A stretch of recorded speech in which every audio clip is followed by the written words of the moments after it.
He is keeping with Aaron Judge, Corbin Carroll, Bobby Witt Jr., and Pete CROW-ARMSTRONG at 3.8. And PCA joined us now here on MLB Central. Yeah, baby. Let's go. Pete, thank you very much for the time. How would you describe how things have been going for you and your club? It seems like the fans are falling in love, not only just with you, but with this ball club. How would you describe the current state of things there in Cubland? Oh, man. Good to see all you guys, by the way. It's nice being in Cubland as much as we've been in the last week and a half, 2 weeks.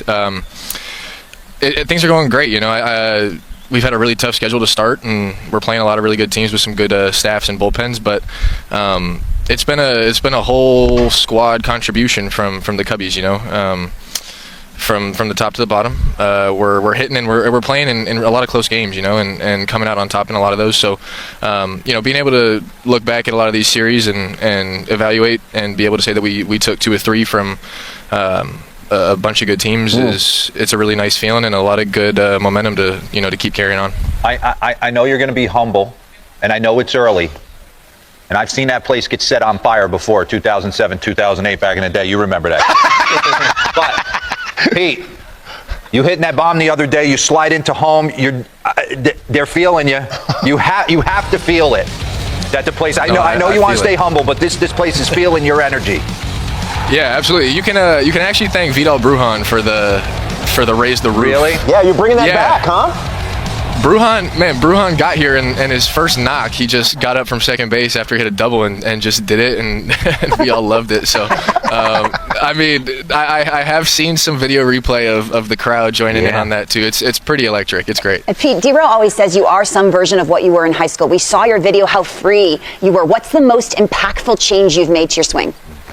Oh gosh, I would say that this offseason definitely held the most impactful swing change, which was cutting down on a lot of the work we tried doing on an actual swing change itself, and kind of putting the focus in grounding myself. I think consistency has been so hard for me to find at times in the box, and it's always hard when you're not swinging at good pitches, but I just kind of found a way to put myself in a repeatable position that achieves a certain amount of athleticism I like to have in the box, and I think finding that consistency was definitely the outlier to me in terms of any change that I've made. Pete, Sean Casey, man, I'm so fired up to see you doing as well as you're doing. I remember just coaching you at the Futures game. It seems like yesterday, dude. I was like, this kid's going to be a stud. And then watching you come up has been incredible. For me, when I came up in the big leagues, there were certain guys like Barry Larkin or some of the veteran guys that I kind of looked at. I was like, I want to see how they do their work and what they do. And you got guys like Kyle Tucker and Ian Happ and some of these guys. What have you learned from those guys about how they go about their everyday business? A lot. I've had a lot of really good veteran presence around me since 23, since when I really came up, and what I've loved kind of figuring out is that everybody's got their own thing. Kyle Tucker does it a little bit differently than Ian Happ, but everybody is so true to what they know and what they've seen works for them. So Kyle's kind of the guy who you see do a little bit less. I'm at that stage right now where I kind of do a little bit more than Kyle Tucker, but it's simple. It's always simple with everybody, and I've enjoyed seeing everybody in their working space, because it's like that's their quiet time. That's where they have control over the baseball and kind of how it's moving, and that's the coolest part is seeing guys being able to separate work from play, and it's hard enough going out there for 162 or that's the goal at least every year, I guess, and being able to kind of make it easier on yourself, just set yourself up to play 9 innings. That was kind of the clearest thing when looking at guys like Kyle or Dansby or Ian is being able to maintain their health, and then from there just being able to go out and be themselves and hit a lot of homers. Yeah, talk to me about that. The one thing when I came and did the 30-15 at Sloan, I was having a conversation with Justin Turner and Dansby and all those guys, but I was fixated on your short balls. He's in love with you. And it was loud noises, bud. And now you're going oppo, and you're hitting some balls to places that I don't think people thought you were going to hit them to. Did you always have the pop and were kind of waiting on Lockett? Maybe. If my buddies were just giving me some guff about this the other day, some high school friends, they were kind of reminding me that I didn't really have the juice in high school. How does that happen?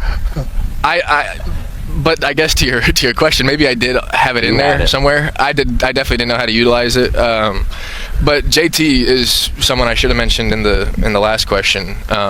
Just because that guy is about as routine oriented and focused as anybody. I mean, being able to use the other side of the field is I think it's anybody's kind of secret weapon. Did you know you clipped that one the other night?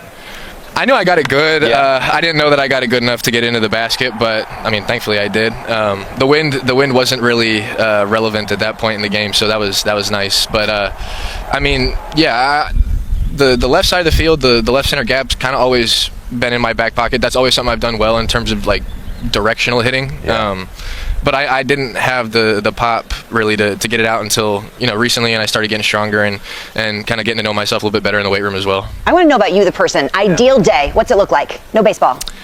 Ideal day. I'm out on the golf course for at least 18 holes. You good? No. Comes with age. I can. Yeah. I've heard. No, I can get around the golf course without wanting to freak out most of the time. But no, I'm out on the golf course, or I'm playing with my dog or something like that. I like to keep it simple, and but I got a lot to do in Chicago. There's a lot of good places to eat, and I always like going to a good dinner. So. I've heard you talk about your musical tastes, and it's an eclectic mix. What do you got? I know for a while your walk-up song was Bone Thugs and Harmony, first of the month. You're also a big fan of Casey Musgraves. I see what you're doing there. What's your walk-up song now? My walk-up song now, I think I had 3 the other day. That was an accident. I don't know if I've earned the 3 walk-up song status yet, but. No, I got this song called Front to Back by Levity. They're some group of like kind of harder EDM, like almost dubstep. Yeah. But they got a few really cool songs that I like a lot. And then I did Still Boomin' by Larry June, he's like this artist from the Bay. That was a big listen of mine in high A couple years ago. And then Little Dark Age by the Management or MGMT. So yeah, it's kind of all over the place, but I just like listening to whatever sounds good, as silly as that sounds. What's PCA having for breakfast? Today I had bacon, eggs, and some potatoes, little iced coffee. You're an iced coffee guy. Just good old American, real good old American breakfast. If you were a Iced bird, what kind of Americana. bird would you be? I mean, we already know the reason we asked this because we Just know remember, the answer. you're Look at this. You're a hummingbird. I turned you into a hummingbird. Yeah. You're not a crow because you're twitchy, dude. Hey. I love it. Yeah. I love that actually. No, that's my mom's favorite bird. Funny enough. Oh, nice. We used to get a lot of hummingbirds in our backyard growing up. But I'd be a falcon. Oh, that's a good one. I'd be a falcon. That's a good one. When they play Yeah. Go Cubs Go, what's the first thing you think? Happy Oh, day. we just won a ball game. I'm going back into the clubhouse and jumping around and hugging Michael Bush and my teammates. Hey, Pete, you are a lot of fun to watch, man. Yeah, and your we love Chicago you, Cubs are playing outstanding. Congratulations on all the success thus far. Good luck today against the Phillies, and good luck the rest of the way. Hopefully we can catch up with you real soon. JP Morosi makes some ravioli and settle in on the inside corner. Good morning to you. Skeens, born in California, a fan of the Angels growing up by way of Air Force, going back to Southern California. It's all coming full circle. Good morning. Lauren, good morning. Less than 12 hours from right now, Paul Skeens will be on the mound at Dodger Stadium. Not that we're counting here. This is a big deal. We've got this game on MLB Network, and we cannot wait to see some of the great talents in baseball all on one field. And you think about Skeens, he is the must-see attraction of Major League Baseball this season. And, oh, by the way, the first batter he's likely to face tonight, Shohei Ohtani. That's not a bad way to begin your weekend. And I love this, too. In the previous segment, you saw some highlights of Matt Chapman, a key reason why the Giants are playing so well. Well, how about this? There are 3 graduates of El Toro High School in Southern California who are in the major leagues right now. Skeens, Nolan Arenado, and Matt Chapman. 3 stars. And how about this from the El Toro High School Instagram account? There is catcher Paul Skeens, Division I, first team All-CIF. There he is at the plate. Remember, he was a catcher, yes. Wow. He certainly has filled out since then, added some strength when he was at the Air Force Academy in LSU. But there he is, his future plans. Notice at the bottom of that screen, Lauren, read that carefully. Attend the United States Air Force Academy and play baseball. Check. There was no indication of being the biggest star in baseball, less than 5 years after this photo was taken. So just a really unique storyline. Skeens actually has pitched at Dodger Stadium once before, but this is the bright lights of a Friday night, and he's pitching only 50 miles away from where he went to high school there at El Toro. I reached out to his high school coach, Mike Gonzalez, and said, hey, coach, are you going to be at the game? He said, no, we got a game at 3:15 on Friday ourselves. So El Toro's going to be playing, and certainly watching the Skeens game after their game wraps up. Mike's just thinking I'm the greatest, coaching all these stars, right? Those three guys in the big leagues. It's unbelievable. Sharing the mound with Yoshinobu Yamamoto. I didn't realize, Robert and I were talking about this in the commercial break, that no one is starting on normal rest in LA. How do we get here for the Dodgers? Lauren, it really is remarkable. So we think about standard rest in MLB, and certainly we've seen more teams go to 5 days of rest when possible. But the 5-man rotation, that means 4 days of rest. Zero games for the Dodgers all season long have featured a starting pitcher on 4 days rest. Ben Kasperius started the previous game. It's actually less than 4 days rest, but it was a bullpen game for him. He went 2 2/3. This is an issue for the Los Angeles Dodgers. It's not just the amount of rest, but also this. The Dodger rotation has accounted for the fewest innings pitched of any starting pitching group in baseball this year. And injuries, obviously a key reason why. Blake Snell is on the IL, and his progress has been halted because of some ongoing soreness. Yamamoto and Sasaki, they actually learned because as their workload is getting adjusted to the North American schedule, they're actually starting not on 5 days rest, but on 6 days rest so far this season. It's creating a lot of pockets in the Dodger rotation where Dave Roberts has to go with bullpen games. And while there's optimism about Kershaw and Gonsolin too, it's just been a struggle for the Dodgers. And you wonder at what point in time will this really catch up to them. Now, in fairness, they actually had the fewest number of starts on regular rest or less last year. And of course, they still won the World Series. But even in 2024, Lauren, 7 starts were on regular rest or shorter than that went at least 5 innings. So traditional starts were 7 out of 162 last year for the Dodgers. It's a really hard way to win. It is the opposite of what you would think for the LA team. We have Dodgers late night. First game of the Friday schedules on the north side of Chicago. You were there earlier this week, and I'm told to ask you what you were up to. Dare I ask? What do we got? So, Lauren, here we go. So I told our travel department on our way to the showcase game Wednesday, I don't need any flights. I'm a Midwesterner. I'm driving. Now, part of the reason was I've been in the car I wanted with to you, see. JP. Yeah, I wanted to drive, and I wanted to see some high school ball, Lauren, to stay connected to the youth levels of the game. So there I was Tuesday night in Oak Park, Illinois. Oak Park River Forest versus Downers Grove North. And as the Classic is unfolding at Wrigley, I'm watching one here. How about this? Kevin Campbell, the coach of Oak Park, pinch hits Peter Farron with the bases loaded in the bottom of the 8th inning. Lauren, I saw a walk-off grand slam at a high school game. There's a celebration. So young Peter Farron hits a walk-off grand slam. He's actually going to play at NYU next year. And on base at the time, Ethan Moore. Now, I wanted to watch Ethan play. He's one of the best Midwest high school baseball players for the draft this summer. And so I wanted to ask Ethan after the game about both his teammate Peter Farron and also Ethan's experience playing in the Hank Aaron Invitational. Take a listen.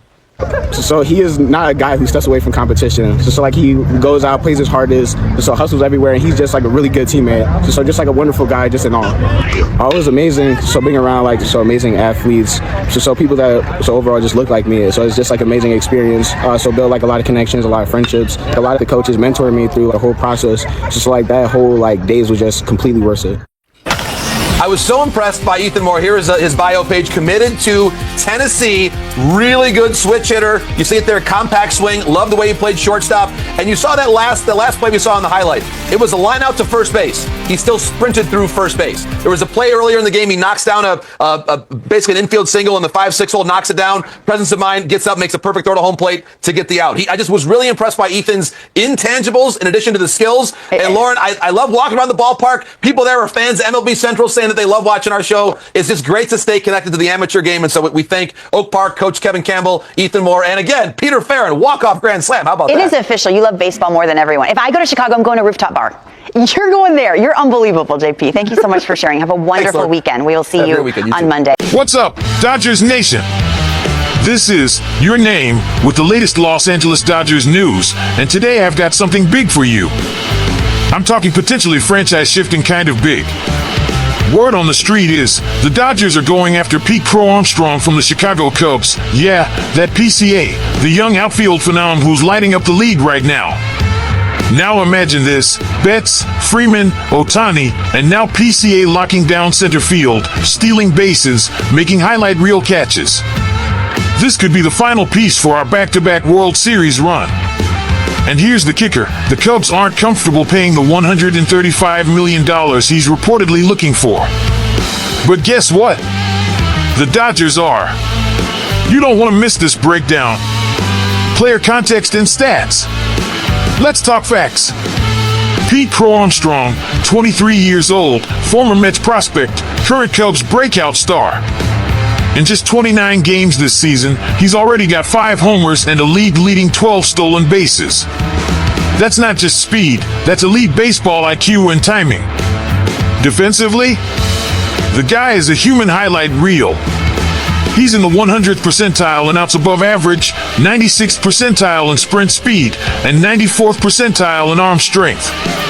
That's gold glove caliber defense, folks, and he's just getting started. The contract situation. Earlier this year, the Cubs reportedly offered him $75 million, and PCA said no thanks. Why? Because he's betting on himself to land something closer to $135 million, similar to the deal Jackson Merrill got from the Padres. And here's where it gets interesting. The Cubs are hesitant to go that high. They know PCA's valuable, but they're not sold on paying top dollar yet. That's our cue. The Dodgers trade scenario. Sources say the Dodgers are not only willing to meet that $135 million asking price, but they're also open to a potential trade with the Cubs.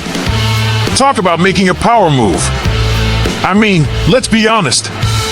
Our outfield is already strong, but adding a guy like PCA, that would take us to a whole new level. He covers ground like crazy, has a rocket for an arm, and can flip a game on the base paths. Look, Dodgers fans, I've seen a lot of rosters over the years, but this one has a legit chance to win it all again, and maybe even become a dynasty. If Andrew Friedman and the front office pull this off and bring in PCA, it's a move that says loud and clear, we're all in. And honestly, I'm here for it. But of course, the question is, what would it cost us? Prospects? A young pitcher? Maybe someone like Pages or Bush? That's the gamble. But if it ends with another World Series parade on Sunset, you better believe I'm down. Now I want to hear from you, Dodgers Nation. Would you make the trade for Pete CROW-ARMSTRONG? Is $135 million too much or totally worth it? What would you be willing to give up to get this deal done? Drop a comment below, smash that like button, and subscribe if you haven't already. We've got more updates coming as this story unfolds, and trust me, this one could move fast. This has been the latest Los Angeles Dodgers news, where the passion runs deep and the takes are always blue.